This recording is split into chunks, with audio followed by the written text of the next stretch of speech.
Sup gamers, and welcome to the Gamer Zone. We are finally here with the latest update patch for Darkest Dungeon 2, The Last Light, featuring some hero path conversions. Not really, not reworks, but it matters. Along with new late game candle usage. Obviously, both of these have been highly requested, especially for those of us who have unlocked everything at the Altar of Hope for a long time. So let's go ahead and get through these patch notes. There's a decent amount to cover.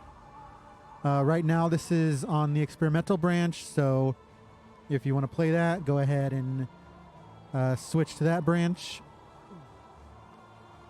So first, all the remaining hero paths are being transferred to the new hero path system, where it directly changes skills rather than just overall stat boosts. These are not reworks, so it's just converting it to the new path system in preparation for further reworks.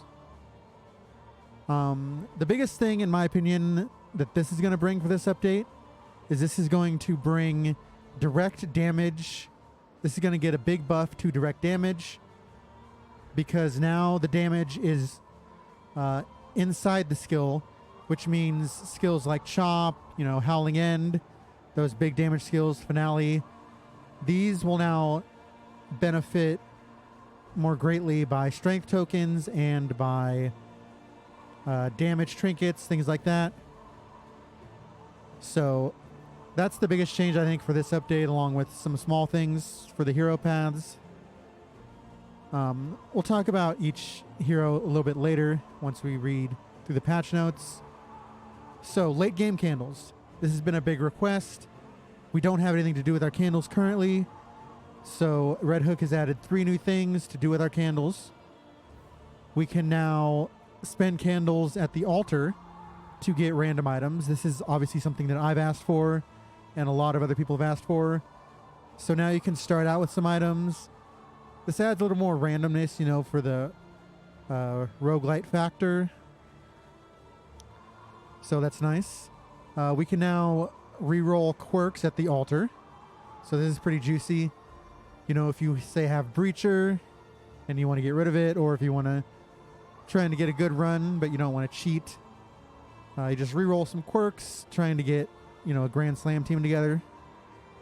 And a new one, this makes candles in game actually matter after you defeat after you unlock the altar. So now you can spend inventory candles if you don't like any of the choices in an encounter, such as assistance mainly, but also in any of the encounter locations. You can get a new choice. So this makes balancing your inventory a bit harder. Like, do you want to keep candles this for rerolls? We'll obviously have to play the update to see how much this matters, how big the changes are at the new choices. But this, in my opinion, is another big game changer. So hero goals, once you max out the Altar of Hope, again, this update is primarily late game players such as myself, and honestly most people that have played this game even a remote amount. New hero goals begin to generate that can reward a class trinket or a signature item. This is huge. Hero trinkets are pretty important, and they're honestly kind of hard to get and very random. So being able to generate a hero class trinket by completing a hero goal makes hero goals more valuable. This is also very interesting for choosing a lineup. If you're at the crossroads trying to choose a lineup, you now have to take into account hero goals and what heroes have more easily accomplishable goals, what heroes will be able to get what trinkets by completing a goal. Just a lot more strategy now goes into crossroads selection, which of course doesn't matter for me as much because I choose random teams, but And now hero goals that reward candles will immediately reward inventory candles, so you can then use them on encounters. So again, This update makes hero goals much more important. Not only can you get hero class trinkets, but if you get, say, inventory candles, also getting more candles at the end game means you have more candles for your next run.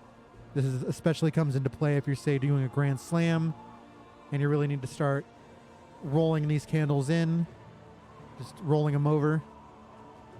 There's a lot more strategy now in the late game, and a lot more strategy run to run. So it feels a lot more like DD1 in that you have to really plan from run to run, assuming you're doing something like a Grand Slam. Infernal Flame. So the Infernal Flame, you'll now be able to track which bosses you've beaten with each flame. It's not retroactive, unfortunately. But yeah, so we're going to try and do all the flames now, just so we can get this achievement. Or an achievement. I don't know if it's an achievement. Unchecked power now tells how much burn it does. Good. Sharp shot temporarily can't target inanimate objects because of a bug. All right, hero path conversions. We're going to go through the heroes, talk about them a little bit. The Hellion. So obviously you can see what they're doing. The universal bleed piercing is gone, and it will now only be transferred on if it bleeds and bleed out. Notably, this means for things like combat items or things like that give bleed, your piercing will no longer be affected by that. So it is a slight nerf, very slight nerf, to things like Berserker and other dot paths. Again, blah, blah, blah, blah, blah, blah. And now, so yeah, like I said, Hellion, big buff. Not a big buff, but it's a noticeable buff. Now that her damage will be moved from Ravager Universal, it will now be added into and factored into the skills. So your strength tokens and your damage trinkets are now more valuable on paths like Ravager. Again, blah, blah, blah, blah, blah, blah. Soloist. Obviously, Finale is going to be bigger now with strength tokens. This should hopefully provide more value to someone like the Vestal, who can hand out strength tokens. But overall, any strength token provider, say Physician and Plague Doctor, they're now more valuable. Strength tokens in general are just more valuable now.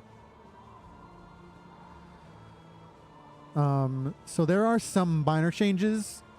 For Monarch, Chop now deals a flat damage increase. Also affected, of course, by strength. So it's no longer a percentage blanket buff. So this is a nerf to Monarch, which I guess is okay since, you know, there's the new Monarch cheese of path changing before the final boss. So it's kind of whatever. So for Poet, Intimidate is no longer penalized. It's not a huge change, but whatever. And of course, Chop. Chop is going to be juicy with the new system. All right, Man-at-Arms actually got some changes. All right, so yeah, blah, blah, blah, blah, blah, blah, blah, blah, blah, blah, blah. All right, so this is a strange one. In my opinion, Bulwark is already the best Man-at-Arms path in the current meta, just because of all the taunt.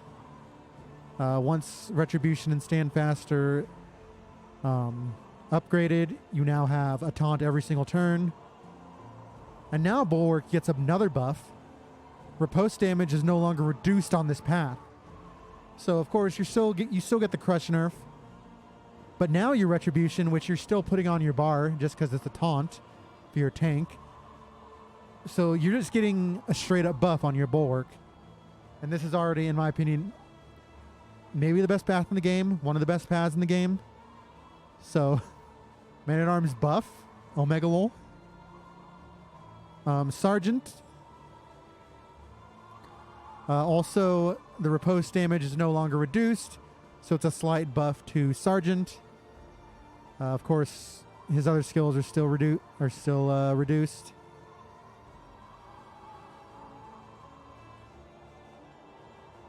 Vanguard, of course, still gets crush and riposte damage. Let's see, occultist, blah, blah, blah. Binding Shadows moves you forward 1. Is this a new thing?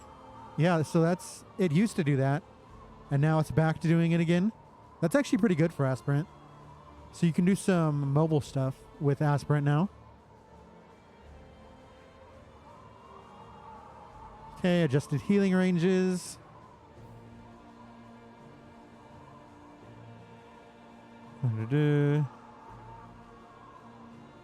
Okay, so occultist is the same. And again, there's no longer blanket blight res piercing. So for paths like alchemist and arsonist, your frags are now less effective unless you're picking up res piercing yourself. So it is a slight nerf for dot characters. Not enough yet, but it's coming.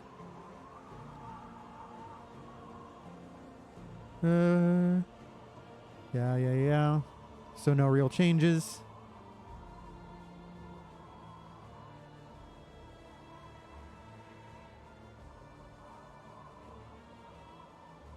Yeah, been reduced. Increase the crit. Wait, crit is higher on Ransack? Has that always been the case? Okay, sure. Oh yeah, this one. One monster has been buffed. Black Phillip has now been buffed, which is pretty cool. I'm happy with that.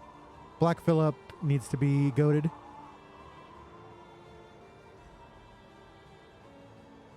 Ooh, this is interesting. So the implication can drop stagecoach items, the road gear. Okay, combat items now display gold or blue, depending on if it targets heroes or enemies. That's good. Shrine map is dead once Shrine of Reflection is gone. This is actually kind of a nerf. This is a nerf for Shrieker's Chick, because this was a very cheap stagecoach gear item you could get. All right, Almanacs. We get a Giga buff for Almanacs. They are now road gear. So what is the road gear? Is the slime, right? So buff to slime. And now with road gear, you get 2 speed and stress resist. And this is party wide, obviously. It's a stagecoach item. So Almanacs are kind of goated now. Shambler spawn now spawns more cultist encounters. That's good. It's a buff to Shambler spawn. Although, again, cultist encounters kind of whack, because they don't give relics or baubles, so that's another reason I don't like Shambler spawn as much. Rat Skull is changed. Slight buff. Ooh, Profane Scroll buff? It's a very minor buff, but I remember this happened in a recent stream of mine. Strong Shackles have been reworked, so they now apply on hit and gain on hit immobilize. Actually fairly useful. More interaction with immobilize, staggering striker, covert cloak. All right, this is kind of juicy. Sneaker standard. All heroes now guaranteed get a stealth token if they're behind you. So positioning now matters with your sneaker standard. Same with the unwavering standard. Grim Mask, gain on crit, minus stress. All right, so I don't really use that very often. This is pretty cool. Heart-shaped padlock, which was absolute cringe nonsense. It's now a random ally when healed, you add a positive token. Blah, blah, blah. They nerfed Snappy Swig, which is kind of crazy because they already nerfed speed for like Sharp Shot, of course. So now it's much harder. Of course, this makes the rabbit much stronger, with speed mattering a lot more. Anatomical map just got buffed, 95 and 5. The main problem with this again is taunt exists, and it's really annoying. Hastening History is now ally ahead speed token, so they're changing a lot of items like this. The insignia is Allies ahead.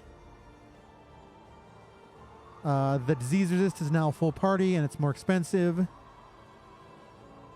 Pouch of Lie is now a stress heal. That's literally goated.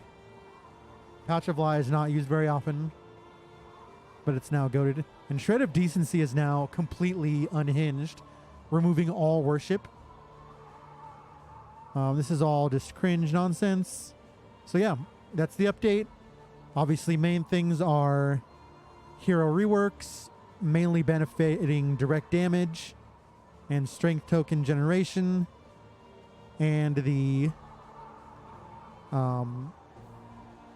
late game candles. This is just great for a lot of replayability to differentiate your runs. Makes candles useful again. So big late game update for Darkest Dungeon 2. It's time. I'm happy with this. We're going to be doing a lot of runs. We're going to be doing a lot of streams. We're going to be gamers. Anyway, that's it with this patch review. Thank you all for watching, and stay tuned for more runs, more streams, more videos, more gaming. Thank you. Randy out.